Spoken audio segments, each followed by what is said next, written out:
എല്ലാവർക്കും students athletic അക്കാദമിയുടെ ഒരു പുതിയ വീഡിയോയിലേക്ക് സ്വാഗതം. നമ്മളൊന്ന് പരിചയപ്പെടുന്നത് കഞ്ചിക്കോട് സ്വദേശിയായ നമ്മുടെ വിഷ്ണുവിനെയാണ്. വിഷ്ണു റെയിൽവേയിൽ കയറിയിരിക്കുകയാണ്. എന്തായാലും കൺഗ്രാറ്റ്സ് വിഷ്ണു. ഇവിടെ വന്നിട്ടുള്ള ഒരു എക്സ്പീരിയൻസ് വിഷ്ണു എന്തായാലും പറയണം. ഞാൻ ഫിസിക്കലിന് ഇപ്പോൾ വരാൻ തുടങ്ങിയിട്ട് ഏകദേശം 2-3 വർഷം കഴിഞ്ഞു. ആദ്യമായിട്ട് വന്നത് പോലീസിൻ്റെ ഫിസിക്കലിന് വേണ്ടിയിട്ടാണ്. എക്സാമിന് മുമ്പ് തന്നെ ഞാൻ ക്യാമ്പിൽ ജോയിൻ ചെയ്തിട്ടുണ്ടായിരുന്നു. പിന്നെ ക്യാമ്പിൽ വന്ന ശേഷം നല്ല വർക്കൗട്ടും എല്ലാം ആയപ്പോൾ വെയിറ്റും കുറഞ്ഞു. പിന്നെ അതിനനുസരിച്ച് ഐറ്റംസ് കിട്ടാനും തുടങ്ങി. നമ്മുടെ സ്റ്റെപ്പിംഗ് വർക്കൗട്ടും അതേപോലെ ഷട്ടിൽ റണ്ണ്, ഹില്ല്, ആ വർക്കൗട്ടൊക്കെ നല്ല യൂസ്ഫുള്ളായി. അതിനുശേഷം വന്ന പോലീസിൻ്റെ ഫിസിക്കലും കിട്ടി. അതിനുശേഷം റെയിൽവേൻ്റെ ഗ്രൂപ്പ് ഡി ഫിസിക്കലും അടിക്കാൻ പറ്റി. പിന്നെ അതുകൂടാതെ ഫയറും എക്സസൈസും 4 ഫിസിക്കലും വലിയ ബുദ്ധിമുട്ടില്ലാതെ അടിക്കാൻ പറ്റി. പിന്നെ എല്ലാവരും നന്നായി വർക്കൗട്ട് ചെയ്താൽ മതി, വേറെ പ്രത്യേകിച്ചൊന്നുമില്ല.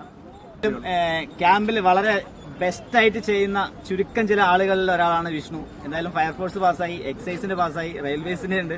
എന്തായാലും ഏതിലൊക്കെ ജോയിൻ ചെയ്യുന്നത് എനിക്കറിയില്ല. എന്തായാലും ഒരിക്കൽ കൂടി കൺഗ്രാറ്റ്സ് വിഷ്ണു. ഓക്കെ, രാജേഷിന് ഒരു വലിയ താങ്ക്സ്. കാരണം രാജേഷിന് ഇല്ലാന്നുണ്ടെങ്കിൽ എനിക്ക് ഈ ഐറ്റംസ് ഒന്നും കിട്ടില്ലായിരുന്നു.